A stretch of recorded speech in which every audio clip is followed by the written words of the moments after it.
Few people have taken notice of the death of one of Ripple and XRP's main competitors.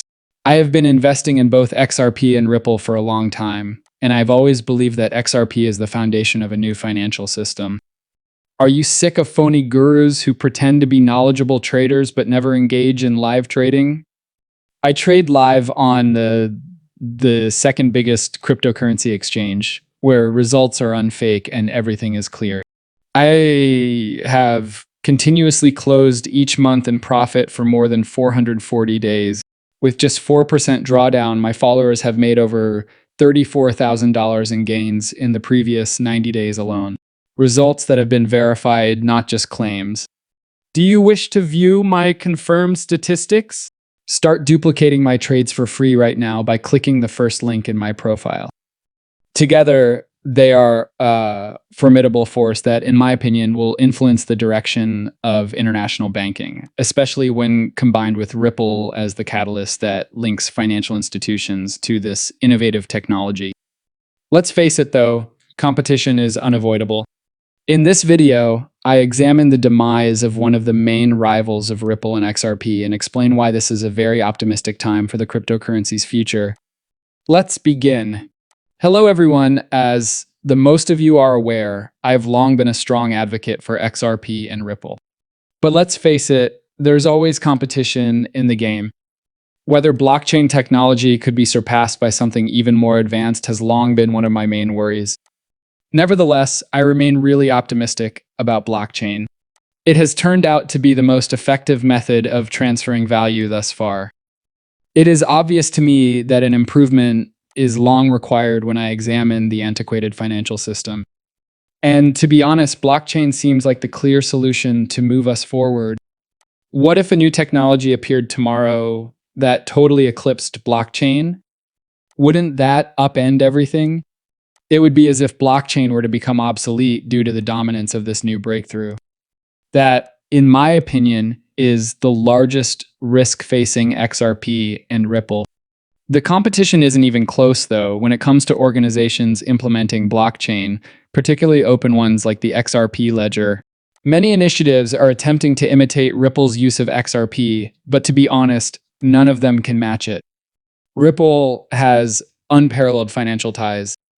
XRP provides more regulatory clarity than any other token. Its ecosystem is a powerhouse, and its liquidity is unparalleled. For the time being, XRP is unique. Although there is a lot of competition, few can match what XRP and Ripple have already accomplished. I'm not naive, though. The future of Ripple and XRP may be seriously threatened if a brand new technology were to appear and radically change the rules. I'm constantly on the lookout for that possible disruptor. As an investor in several different businesses, I'm always wondering what the next great thing will be. Is there anything that could upset XRP and Ripple? However, my confidence in blockchain systems like the XRP ledger is growing as I assess new technologies more thoroughly. It is, in my opinion, our generation's most revolutionary financial update. One prominent rival has emerged throughout time. Private blockchain technology, or private chains, are terms used to describe private permission databases. They've long posed a serious threat. However, the standard is always being raised by the development of public blockchain technology. It's fantastic to see that XRP and Ripple are still leading the way. You know, this has always been one of those unanswered questions in my mind. We've been hearing the chatter for years. The JP Morgan coin will arrive soon. Projects like R3 are also attempting to promote their own private permission blockchains.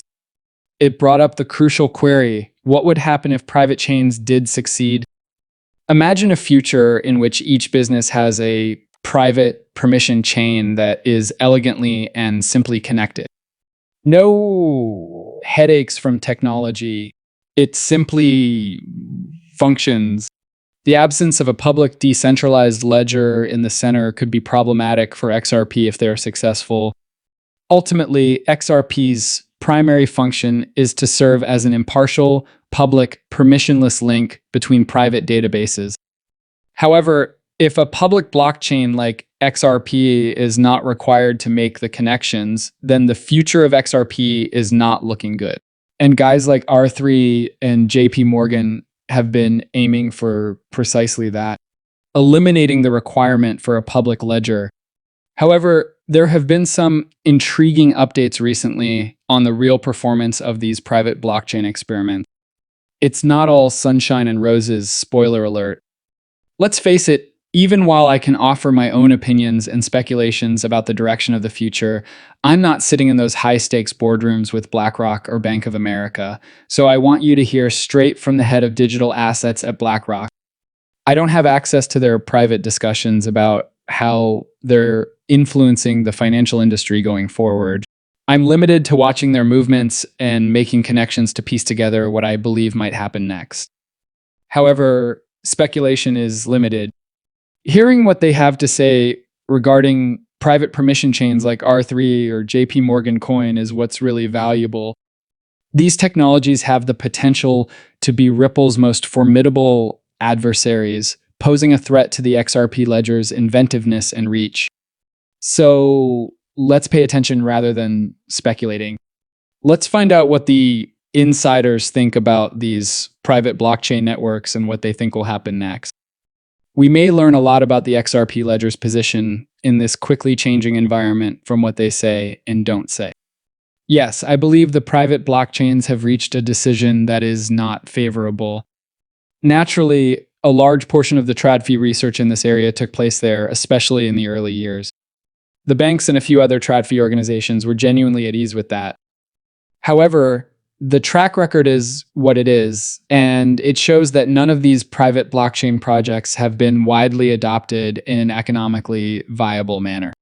And in retrospect, I believe it at least makes sense in terms of limiting the possible value proposition of blockchain auto private blockchain offers. So even TradFi companies are becoming more interested in public blockchains. Perhaps not all of them are now, but that is undoubtedly the trend. And it's clear that in recent weeks, there has been favorable regulatory guidance that lends credence to the idea that even US banks can now operate in this area. This is an important point that many people could miss. In essence, he is stating that it was always clear private blockchains would never succeed. This is obviously a shot at players such as R3 and JP Morgan. Speaking of JP Morgan, let's get started on a fascinating topic. According to an internal paper released by JP Morgan during the Ripple v.